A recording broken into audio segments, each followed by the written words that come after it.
He stood in line with nothing but a folder in one hand and his sleeping daughter in the other, just hoping a small loan could turn their life around. But when the bank said no, he quietly turned to leave, unaware that the woman behind him, someone who could buy the whole building, had just made a decision that would change everything. If you're new to the channel, don't forget to subscribe and like this video, and let us know in the comments where you're watching from. Now let's jump into the story. The line at the bank stretched almost to the front doors. Fluorescent lights buzzed above, and the air smelled faintly of old carpet and copier paper. It was the kind of place that made time feel slower. Jonas Reed shifted from one foot to the other, gently rocking the sleeping weight of his 6-year-old daughter, Luna, in his arms.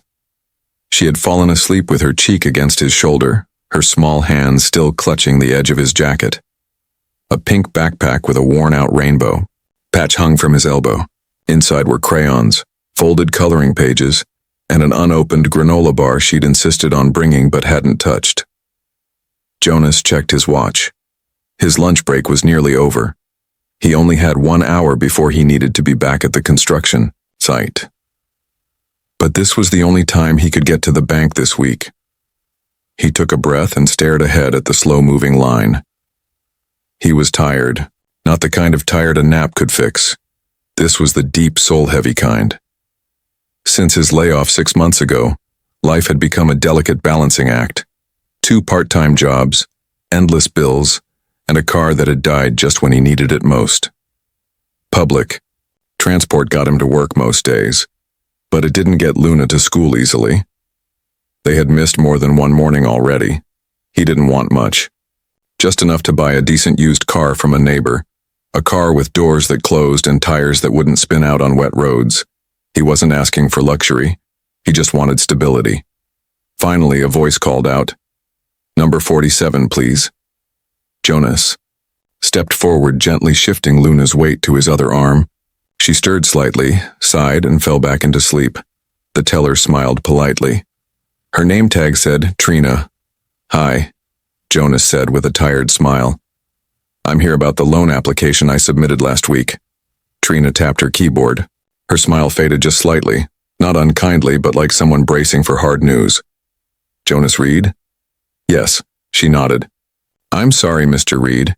Your application was reviewed a second time, but unfortunately without a co-signer or a higher income, we're not able to approve the loan." Jonas nodded slowly. He had expected it. Hoped differently, but expected this. "It's just for a car," he said softly. "A used one. I lost mine a couple of months ago, and I just need something to get Luna to school and myself to work, that's all." Trina offered an apologetic smile. "I truly understand. But the system..." She paused, choosing her words. "It has strict guidelines. I really am sorry." Jonas forced a smile. "Yeah, me too." He turned, gently patting Luna's back. "Thanks anyway." His cheeks burned. Not from anger, but shame. That quiet, private kind, the kind you try to swallow in public.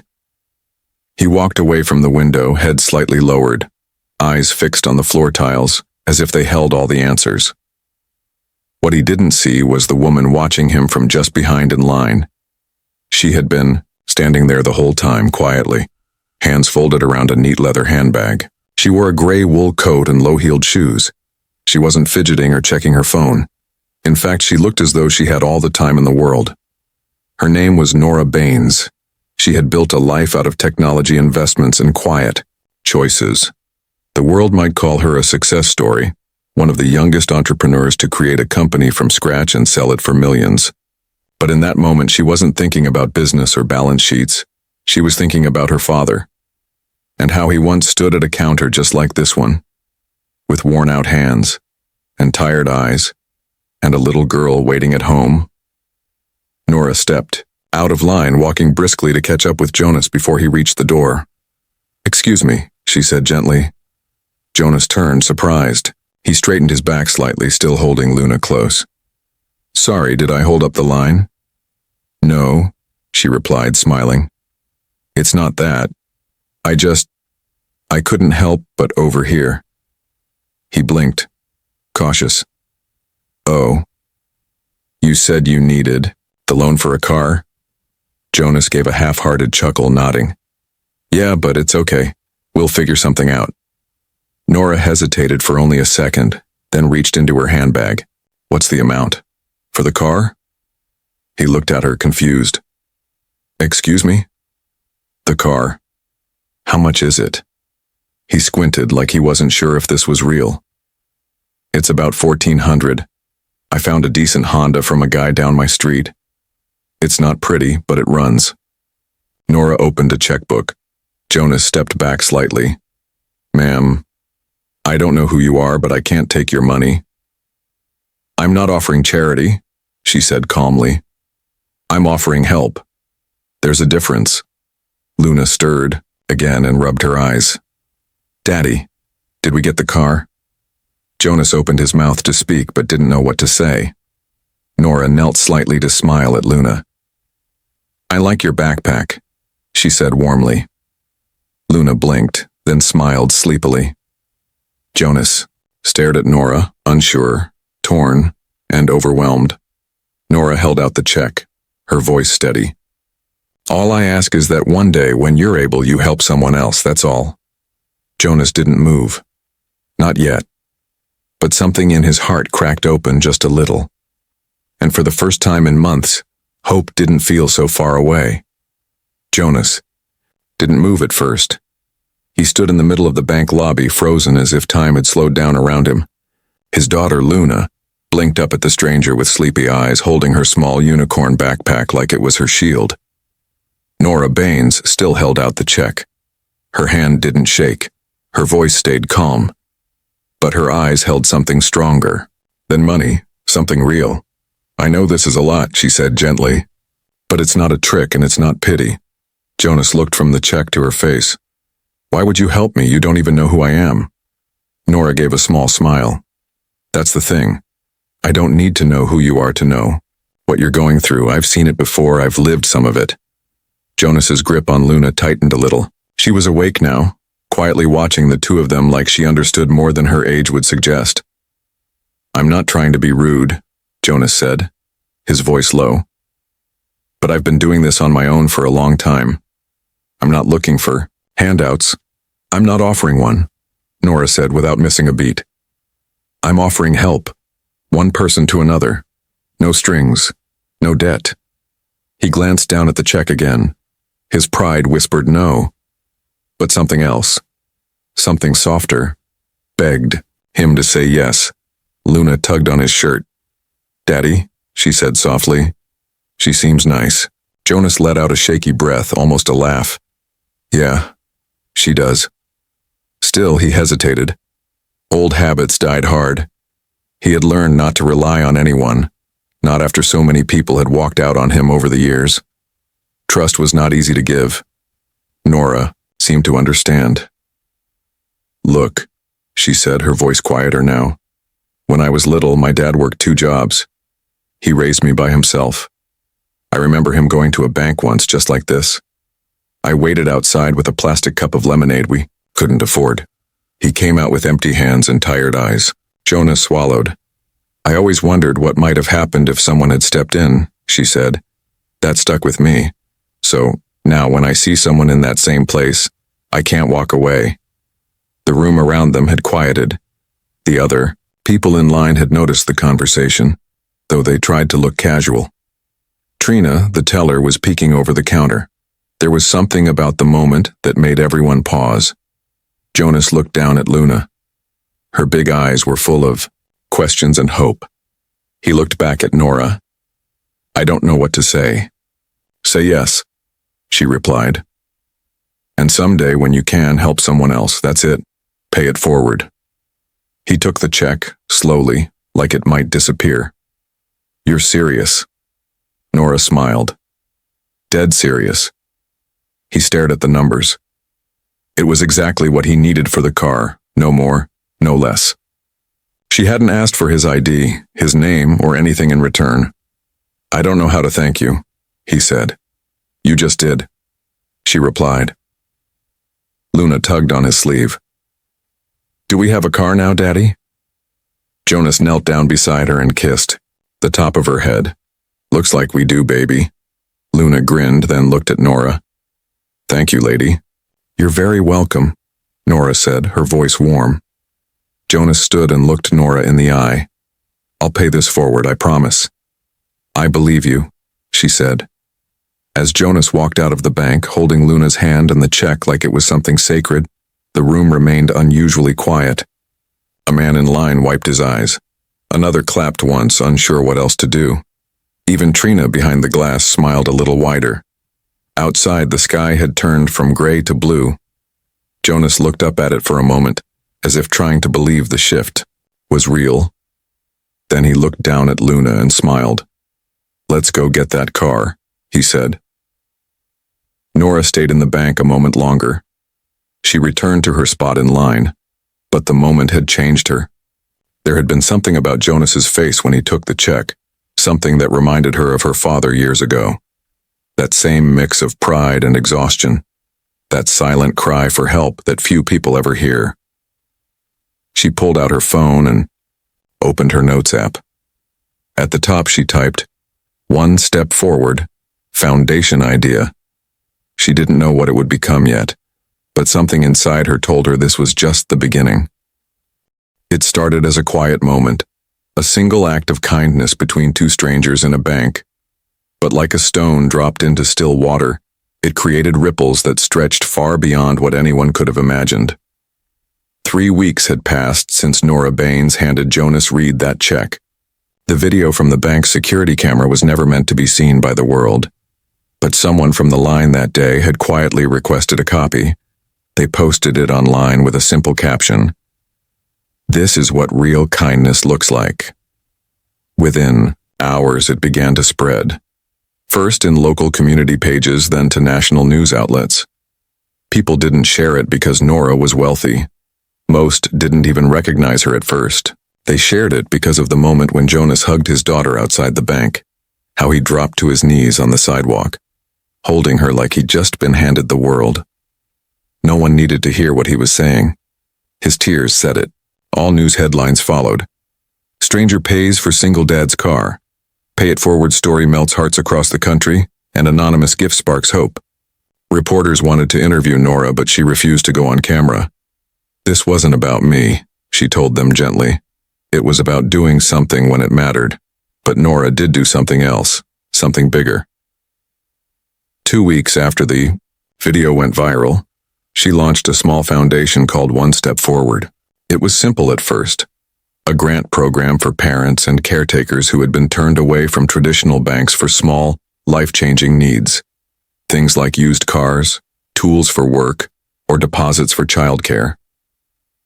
The foundation's website included just one quote on the homepage.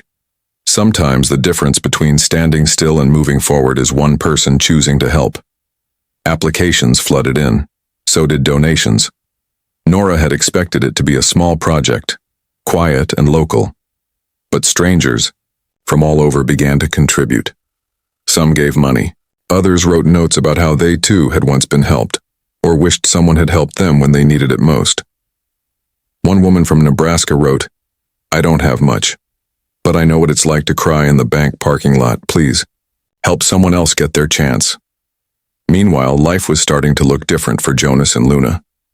With the money from Nora, Jonas had bought the used Honda from his neighbor. It wasn't shiny, the paint was chipped, and the air conditioner worked only when it felt like it. But it started every morning, and that made all the difference. He began showing up to work early. With reliable transportation, he was offered more hours and eventually promoted to a full-time position managing deliveries. He'd even bought a new pair of work boots, his first in 2 years. Luna was attending school every day now. She made a new best friend. Her drawings, once all dark colors and lonely houses, were now filled with sunshine, stick figures holding hands, and smiling dogs they didn't own. Yet, Jonas had started sleeping a little better, eating a little more, worrying a little less. He never forgot Nora's words, pay it forward. He kept the check stub folded neatly in his wallet, a reminder that there was still good in the world and that sometimes you just have to be ready to pass it on. The story even reached Jonas's old high school teacher, who emailed him out of the blue. "I saw the video. I'm proud of you. You've always been someone who tried even when things were tough." Jonas smiled at that message for a long time. In one of his rare moments of free time, he sat on his tiny apartment balcony, watching the sunset while Luna painted beside him on a plastic table. She was drawing their car, of all things. "What? Are you going to name it?" he asked, pointing to the sketch. Luna grinned. "I already named it. Hero." Jonas laughed. "Hero? That's a big name for a little car." "It's not about the car," she said. "It's about what it did for us."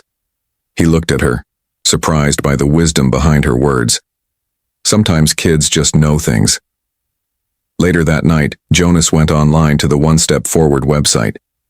He read story after story of other parents trying to stay afloat, names and faces that could have easily been his. He clicked the Contact tab and wrote a message. "Thank you. I don't know what would have happened if Nora hadn't stepped in that day. I hope to be in a place soon where I can give back, not just with money but with time. People helped me. Now, I want to help others." He hit send and sat back in his chair, the hum of the old fridge filling the silence. A ripple had started that day in the bank lobby, a simple decision from a woman who could have said nothing, done nothing, and walked away. But she didn't. And now that ripple was turning into a wave. The first time Jonas Reed helped someone the way Nora had helped him, there were no cameras, no applause, and no headlines. There was just rain. Thin, steady rain that soaked the sidewalks and painted the city in shades of gray. Jonas stood outside a coffee shop, his work jacket damp, his boots muddy from a full shift. Across the street, under the awning of a closed bookstore, stood a young woman holding a newborn in her arms. Her name, he would later learn, was Camilla. She had no umbrella, no car, and nowhere to go. A paper eviction notice poked out of her bag. The baby cried softly against her chest, wrapped in a towel, not even a proper blanket. Jonas could have walked past. It would have been easy. He had a warm cup of tea in his hands, dinner waiting at home, and a daughter who had just drawn him a best dad picture before school that morning. But something stopped him. Maybe it was the way Camilla kept gently rocking her baby, whispering soft promises that everything would be okay. Promises she clearly wasn't sure she could keep. Or maybe it was the memory of himself just months ago, holding Luna in a bank lobby, quietly breaking inside. He crossed the street. "Hi," he said, careful not to startle her. "You okay?" Camilla looked up, eyes red from crying. She tried to straighten her shoulders. "Yeah," she said. "We're fine." He didn't believe it. Not really. But he knew that answer. It was the same one he used to give. "I'm Jonas," he said, offering a small smile. "Look, I'm not here to judge or bother you, just maybe I can help." She hesitated. "You don't even know me." He nodded. "Someone once said that to me too." Jonas reached into his coat pocket and pulled out an envelope. Inside was a small amount of cash, just enough for a motel room for a few nights, some baby formula, and maybe a warm meal. He handed it to her. Her eyes widened. I can't take this." "You can," Jonas said softly. "And you will. Because someday you'll be the one handing it forward." Camilla started to cry then. Not loud sobs, just silent tears of relief. The kind that come when someone finally sees you. Jonas gave her a card too. It was for the One Step Forward Foundation, the same program Nora had created. "They helped me," he said. "They might be able to help you too." She nodded, hugging her baby closer. "Thank you," she whispered. Jonas didn't stay long. He didn't ask for her story, her name, or her promises. He just walked back to his car, yes, Hero, and drove home. That night, he told Luna about it while tucking her in. "You helped a mama today?" she asked. "I did. Like that nice lady helped us?" "Exactly," Luna smiled sleepily. "We're like kindness superheroes. Jonas laughed quietly. Maybe we are. Months passed, and life kept moving. Jonas had become a regular volunteer with Nora's foundation. He helped review applications, delivered supplies, and shared his story with quiet honesty when needed. He never looked for credit. He just wanted others to know they weren't alone. Nora and Jonas had stayed in touch. Not often, but enough. A few messages now and then, updates on how things were going. She never treated him like a project or a headline, just a fellow human being who had chosen to carry the torch forward. One morning, Nora received a photo in her inbox. It was from Jonas. Luna stood next to a new chalkboard sign outside their local library. On it was a simple message: free help for parents. Ask inside. Jonas had started a weekend support group. Nothing big, just a safe space for people to talk, share resources, or ask for help. Sometimes all someone needed was a listening ear. The caption under the photo read, "We're still moving forward, thanks for giving us that first step." Nora smiled. She looked out the window of her small office, watching the city move in its usual busy way. All around her were people she'd never meet. People walking fast, heads down, carrying worries no one else could see. And she wondered how many of them were waiting, just like Jonas had been. Waiting for someone to notice. Someone to care. It didn't take much. A single act, a moment, a choice. That's how mountains move. One small step at a time. And in homes and sidewalks and quiet corners across the country, more people were stepping forward. Jonas wasn't the only one. Camila had reached out to the foundation and was now studying to become a nurse. A retired mechanic donated used tools to parents trying to start their own businesses. A former recipient of a car grant had started offering free repairs for others in need. The ripple had become a wave, and it all started with a moment, a stranger, a check, a promise paid forward.